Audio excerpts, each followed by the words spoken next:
রবিবার 23শে June Bharat Keshari doctor Shyamaprasad মুখোপাধ্যায়ের ৭০তম প্রয়াণ দিবস। তাই প্রতি বছরের মতো এবারও মালদায় যথাযোগ্য মর্যাদায় দিনটি উদযাপন করল বিজেপি। এই উপলক্ষে এদিন বিজেপির পক্ষ থেকে মালদার মানিকচকে আত্মবলিদান দিবস পালনের ছবি নজরে আসে। মানিকচক বিজেপির প্রধান কার্যালয়ে ডক্টর শ্যামাপ্রসাদ মুখোপাধ্যায়ের প্রতিকৃতিতে শ্রদ্ধাঞ্জলি নিবেদন করেন বিজেপির দক্ষিণ মালদার সাধারণ সম্পাদক গৌরচন্দ্র মণ্ডল সহ অন্যান্যরা। তারা শ্রদ্ধাঞ্জলি নিবেদনের পর অখণ্ড ভারত গঠনে শ্যামাপ্রসাদ মুখোপাধ্যায়ের ভূমিকা তুলে ধরে তাঁর স্মৃতিচারণা করেন। শ্যামাপ্রসাদ মুখোপাধ্যায়ের আত্মবলিদান দিবস ভারতীয় জনতা পার্টির মানিকচক বিধানসভার প্রধান কার্যালয়ে পালন করা হলো।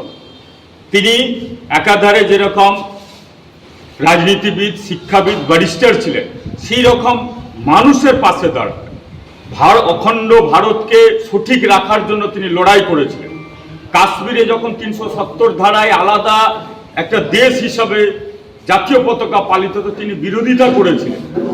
এক বিধান এক দেশ এক নিশান এক বিধান যে তিনি চালু করেছিলেন, বলেছিলেন যে এটাই একটা দেশে একটাই জাতীয় পতাকা উত্তোলিত হবে।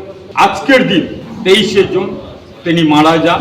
এখনো অধরা কি কারণে মারা গেছে, কি হয়েছে, তার আত্মবলিদান দিবস ভারতবর্ষের সমস্ত ভারতীয় জনতা পার্টির অফিসে বিভিন্ন জায়গায় পালিত হচ্ছে। আমির জেলা মালদায় আমিরি মরশুমেই চলছে আম গাছ নিধন ধ্বংসলীলা। প্রকাশ্য দিবালোকে কেটে সাফ করা হচ্ছে আম বাগান, তা আবার বন দপ্তরের অনুমতি ছাড়াই। এমনই ঘটনাকে ঘিরে জোর শোরগোল পড়ল মালদার চাঁচল ১ নম্বর ব্লকের কলিগ্রাম অঞ্চলের নিমতলার কালীতলা এলাকায়। তবে স্থানীয় মারফত ঘটনার খবর পেয়েই নড়েচড়ে বসে বন দপ্তর, বন্ধ করে আম গাছ নিধন ধ্বংসলীলা।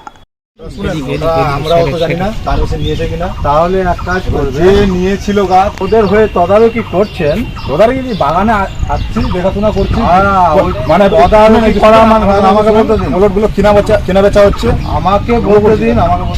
তদন্ত করা মানে দেখাশোনা করা মানে আপনারা দায়িত্বে আছেন। হ্যাঁ বলেন। কথা হলো যে আপনার যে গাছ মালিক আছে ওকে ইমিডিয়েটলি বলবেন আমার সাথে ফরেস্ট অফিসে দেখা করতে, আর তার আগে এখানে কোনো গাছ যাতে কাটা না হয়। আর এখানে গাছ যেমন আছে তেমনই পড়ে থাকবে, এখান থেকে একটা গাছ উঠবে না, ঠিক আছে। স্থানীয় সূত্রে জানা গেছে, চাঁচল ১ নম্বর ব্লকের কলিগ্রাম অঞ্চলের নিমতলার কালীতলা আমবাগান সহ মোট ২২ বিঘা জমির মালিক রয়েছেন এলাকার একসময়ের জমিদার মজুমদার পরিবার। কিন্তু বর্তমানে সেই জমি এলাকারই কিছু দালালের মাধ্যমে অগ্রিম বায়না করেছেন বাহারালের এক ব্যক্তি। তারাই নাকি এই গাছ কাটার কাজ চালাচ্ছিলেন, তাও আবার বন দপ্তরের প্রয়োজনীয় অনুমতি ছাড়াই।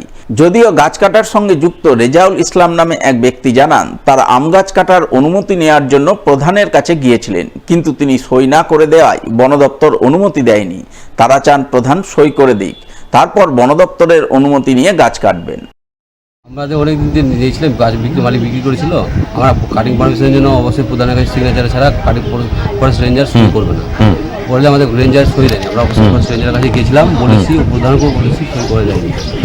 তো প্রধান কেন সই দিচ্ছে না, কি বলছে আপনারা যাচ্ছেন যে?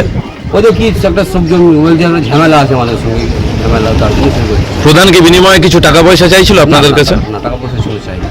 তো এই যে এখন যে গাছ কাটাটা বন্ধ হলো, এটা তো বেআইনি, তো আপনারা কি করবেন এই মুহূর্তে? প্রশাসনিক হিসাবে যা আমাদের করবো, মানে যেটা আমরা চাইছি না, আমাদের সই করে দিলে প্রধান কাটিং পারমিশন অনুযায়ী কাটবো। আমরা চাইছি প্রধান আমাদেরকে সই করে দিই। এই প্রসঙ্গে চাঁচল বন দপ্তরের রেঞ্জ অফিসার দুলাল সরকার জানান, এখানে আম গাছ কাটার জন্য বন দপ্তরের অনুমতি চেয়ে আবেদন করা হয়েছিল বটে, কিন্তু আবেদনপত্রে প্রধানের সই না থাকায় বন দপ্তর অনুমতি দেয়নি। তারপর অনুমতি ছাড়াই গাছ কাটা হচ্ছিল। এই খবর পেয়ে তিনি ছুটে এসেছেন, গাছ কাটা বন্ধ করেছেন এবং যে বা যারা এই কাজে যুক্ত রয়েছেন তাদের বিরুদ্ধে বন দপ্তর প্রয়োজনীয় আইনানুগ ব্যবস্থা গ্রহণ করবে। এটা কলিগ্রামে একটা গাছ কাটছে বিনা পারমিশনে, কিছু আম গাছ। তো এই গাছটা কাটার জন্য আমার কাছে পারমিশন নেওয়ার জন্য গিয়েছিল। আমি পারমিশনের পেপারস কিছু ভুল থাকার জন্য আমি গাছ কাটার পারমিশন দিইনি।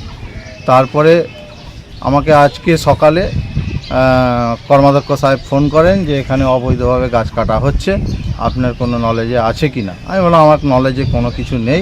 আমি এসে এখানে যখন পৌঁছালাম দেখছি যে ৪-৫টা গাছ আম গাছ কেটেছে এবং কিছু প্রডিউস নিয়ে গেছে, এবং যেগুলো এখন অবধি পড়ে আছে সেগুলো আমরা আপাতত আমাদের নিজেদের এখতিয়ারে নিয়ে আসার চেষ্টা করব এবং যে গাছ মালিক আছে তাকে আমরা নন ফরেস্ট অ্যাক্টের এখতিয়ারে নিয়ে গিয়ে, যেটা আমাদের ফরেস্ট ডিপার্টমেন্টের অ্যাক্টে আছে, সেটা ওনার সাথে অনুমতি আমরা দিইনি এই কারণে যে সেখানে আমাদের প্রধানের একটা কলম আছে, যেখানে প্রধানের সইয়ের দরকার থাকে।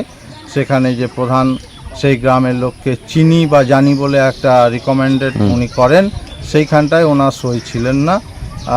তার জন্য আমি এই পারমিশন দিইনি এবং পেপারস আমি ঘুরিয়ে দিয়েছি।